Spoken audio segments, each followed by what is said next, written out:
Welcome to our channel. Today we how to update your Cash App for business receiving setup, complete guide step by step clearly. Open your Cash App on your mobile device. Log into your Cash App account using your credentials.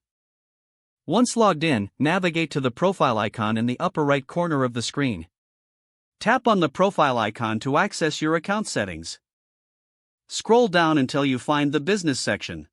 Select business to start setting up your business profile. You will now see options for setting up your business account. Enter your business name in the designated field.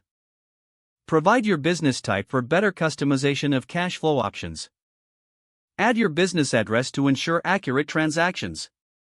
Include your business phone number for customer inquiries. Next, you can add your employer identification number, or EIN, if applicable. Choose whether you want to receive payments using a cash tag or a QR code. Ensure that your banking information is up to date for receiving funds. Link your business bank account if you haven't done so already. Review all the information you have entered for accuracy. Once everything is confirmed, tap on Save to finalize your business setup. Your Cash App is now configured for business receiving transactions. You can now send invoices or request payments directly through the app. To further customize your account, explore the various features available to business users. Remember to keep your app updated to access the latest features and security enhancements. If the page does not load, refresh the browser or try again in a private or incognito window. Make sure you are using the correct email address, then retype it carefully to avoid small typos.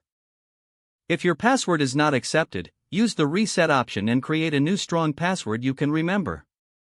Check your spam folder for verification or security emails, then complete any requested confirmation steps. Enable two-factor authentication if available to improve account security and reduce unauthorized access risk. After signing in, review your profile details so your contact information and settings are accurate and current. If you see an error message, note it down and try again after restarting your device and internet connection. Don't forget to like this video and subscribe to our channel for more step-by-step tech guides.